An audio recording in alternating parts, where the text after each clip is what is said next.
Hey guys, and welcome back. This video, it will be the second and I'm guessing what will be a series for reviewing the r/childfree subreddit. The first video I covered some of the top posts of all time as well as some recent ones at the time. If you haven't seen that, go ahead and check it out, I guess, if you're not familiar with what childfree is or what the subreddit is. If I recall correctly, I briefly explained the basics of the subreddit in that video, so I'm gonna go ahead and just link that somewhere here. But now that we got that out of the way, let's go ahead and get right into it. Our first post of the day. AntiVaxx cousin's pregnancy announcement went straight into the trash. I got 2 cards in the mail today. One from my aunt, who is a lovely person. She has 3 kids, similar in age to me, and a few grandchildren. They were all pictured on said card, and even though I'm not close to her kids and never met her grandchildren, the card went on the fridge. It was sweet that she thought of me and keeps me included. We reconnected over the last year, and she totally supports me in being child-free. And damn it, I just like her. Aunt is so smart and kind, very open to new ideas and views outside of her own. She recently moved back here from across the country and will not see anyone who's unvaccinated to protect her grandkids. I've seen her twice now. She's just a delight. The other card was from my cousin, other side of the family, who got pregnant and married at 18, divorced by 22, married again 4 years ago, had another baby, and we found out from the card she's pregnant again. 3rd kid. She's anti-vax. Her eldest is 13. He can be vaccinated in our state, but she won't let him. I was never all that close with her as an adult, but my twin sister was. They even lived together briefly during cousin's first pregnancy. She knows my nephew, twins kid, and my mom are high risk, and apparently acts like she's being ostracized. Personally, I don't give a fuck, but I know it sucks for twin and mom. They love her, and she's choosing to not see them through her own actions while playing victim. So I put that card right in the recycle bin, where it belongs.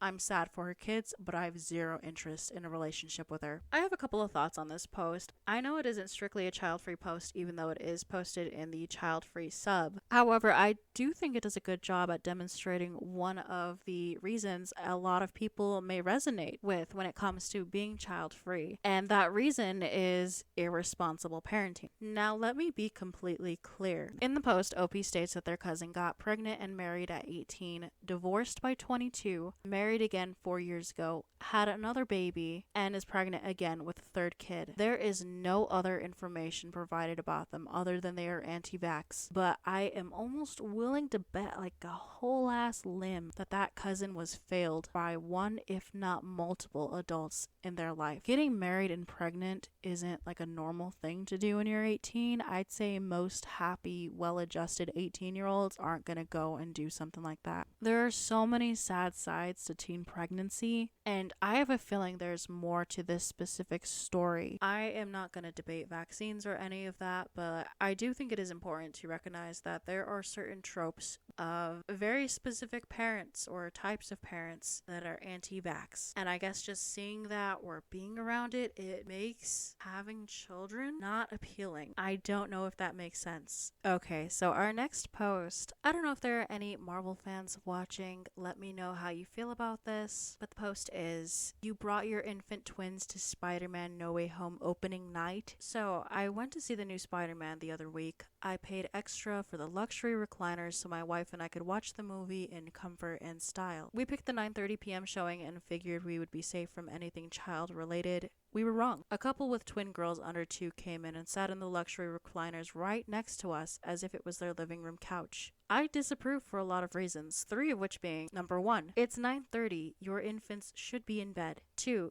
this is an incredibly intense and rather scary movie for anyone under 6, let alone for someone who is still crawling. 3, are you really so selfish and care so little about the people around you that you are willing to ruin the experience for everyone in the theater? Needless to say, I was incredibly upset at the screaming, the crying, the mess of food and popcorn, and complete chaos in the seats next to me. But can you really blame the kids? Their parents are the selfish psychopaths. I'd cry too if I was 1.5 watching No Way Home. So my husband and I actually went and saw this in theaters. It wasn't premiere night, but it was like a late showing, just in hopes that it would be more chill, less packed, because you know, those Marvel premieres can get pretty crazy. With that in mind, I do in part agree with this post, but I also disagree with it. So on one hand, I kind of empathize with the parents. I imagine it must be really hard to get childcare for twins, young twins. I'm just imagining one or two of people in this couple being really excited to see this, but not being able to figure out proper childcare and just having to bring the kids along. Let's be honest, I think most people are reasonable and know that toddlers aren't going to know what's going on. They're not bringing the toddlers along for their own enjoyment, really. I highly suspect this has to do with the lack of childcare, especially for something as late as 9:30. Also, I don't see myself having kids. I have, however, had what-if conversations with my husband about it, and bringing children into movie theaters is a topic we have actually discussed. This does bring up an interesting question. How young is too young to go to the movies? I feel it is pretty inappropriate to bring babies or toddlers even to a lot of movies. Like the top comment says, kids under 5 should not be allowed in theaters. End of story. I don't know, I feel like 5 is still a little too high. I feel like 4 children can actually learn to sit, enjoy a movie, but even then there are special movies. There are children's movies that are more appropriate for children to attend. And a premiere night for a movie as big as this, it really isn't the appropriate time to be bringing your twin toddlers to the movie theater. The only thing I don't like from this post is the following. A couple with twin girls under 2 came in and sat in the luxury recliners right next to us as if it was their own living room couch. That just sounds like something to get mad at for the sake of being mad at a family. And one of the reasons I don't like going to premiere nights for movies like this is because there are so many people that are loud and inconsiderate, and these are grown adults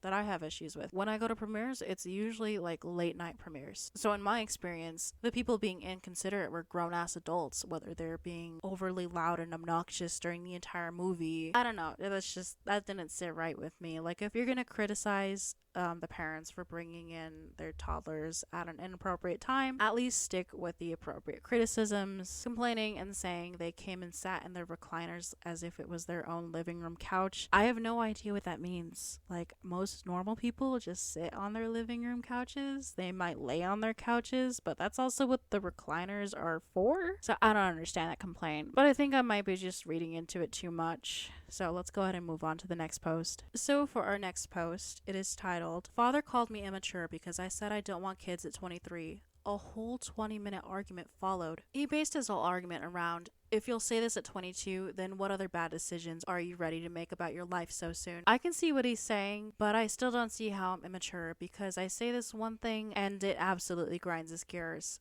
I brought up the notion of getting snipped and he was like, good luck finding a doctor. I don't see why this irritates the hell out of everybody else at it. Mom just told me that he was thinking of grandkids last night when I wasn't in the room. She just told me he said, there's 2 sons, so there should be 6 grandkids between the 2 of them. I asked why he said that and she was like, I don't know, but it was on his mind for some reason. She got a small giggle when I told her about the argument and that this was a subject he brought up, but overall, she doesn't know why he was thinking that. And my favorite comment, too immature to decide against kids, but just mature enough if I want kids. 100% agree. Kids are a very important decision to make. And you should not make that decision lightly. That is a whole other person you would be bringing into existence. Also, has anyone else here kind of disappointed their parents by this kind of talk? I know I've disappointed one of my own parents by kind of discussing the very possible reality that they aren't going to have any grandkids, despite having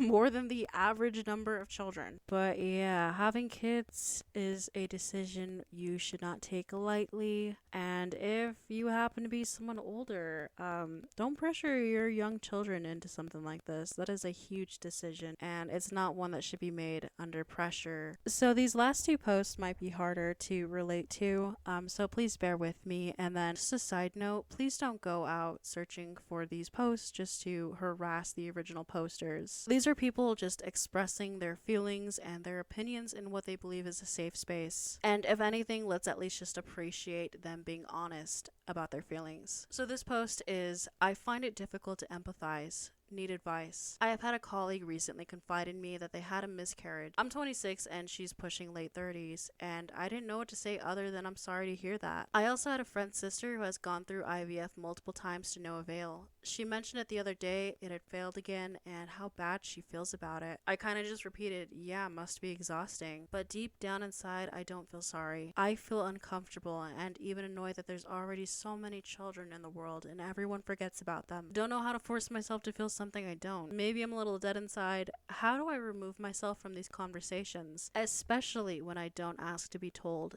They just come out of left field. So this post isn't as popular as the others, but I do like a handful of the comments, or at least some of the points these comments are focusing on. Like this one that says, even if you have to fake it, give condolences because this was something important to her. Child free or not, it shouldn't be that hard to have a bit of empathy, I wouldn't think. Or just fake it. It matters to them. Someone sharing this kind of information out of the blue, it sounds like they're reaching out for some support. I don't have like a real desire to ever have children. I'm even one of those people who has had literal nightmares about being pregnant, but I can understand how traumatic these experiences could be. And I think it really helps to look at these situations as losing body autonomy. Like with the miscarriage, we're assuming that she really wanted that baby, and it's still a loss. She's still feeling a loss. With the failed IVF, she's likely grieving that lost opportunity or that lost chance. I totally understand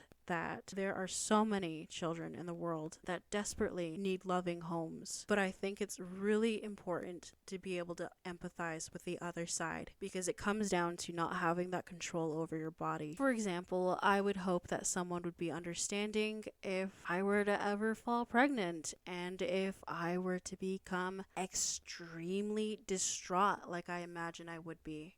I would just hope that someone would take the time to reflect and understand that even though that situation might be ideal for maybe them and their lives, but it definitely doesn't jive with my own, causes great distress. Again, please don't go searching for these posts just to leave some hateful comments or harass the original posters. If you are child free and you actually have some decent advice to give them, feel free to find the post and share it.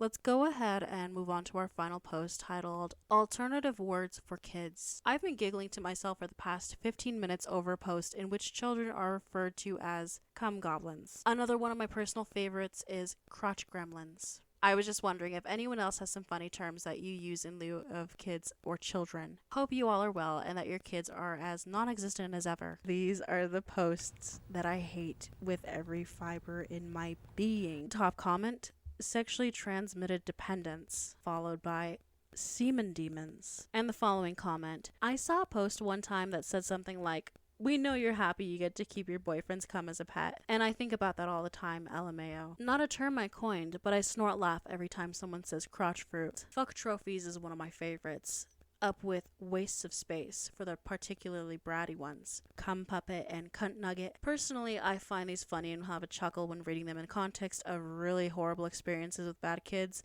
but I rarely use them to refer to kids myself. Rather, they're reserved for the ones that have truly been raised to be wastes of space, but usually aimed towards the parents more than anything else. It's rarely the kid's fault. Bad parents make bad kids, not the other way around. High fructose cum syrup, walking cream pies. And while going through the comments for the rest of these disgusting terms, I found maybe only 2 or 3 sane comments. Like this one: this is crossing the line and extremely immature. We were all kids at some point. How would you feel as a child if you came across a group of adults calling kids all these insulting names? There's also, yeah, I know we don't want kids, but for the love of shit, don't sexualize kids because you hate them. Jesus Christ, fuck off with this kind of thinking. I personally don't like it. Makes me uncomfortable, but God forbid you express that opinion within the subreddit, because like you can see, it gets downvoted. Well, now that I am thoroughly pissed off, I think we're gonna go ahead and just end the video there. Please let me know your thoughts on the video. Do you have any nicknames for children? Do you have any opinions on these nicknames for children? Let me know in the comments. Thanks so much for watching, and be safe.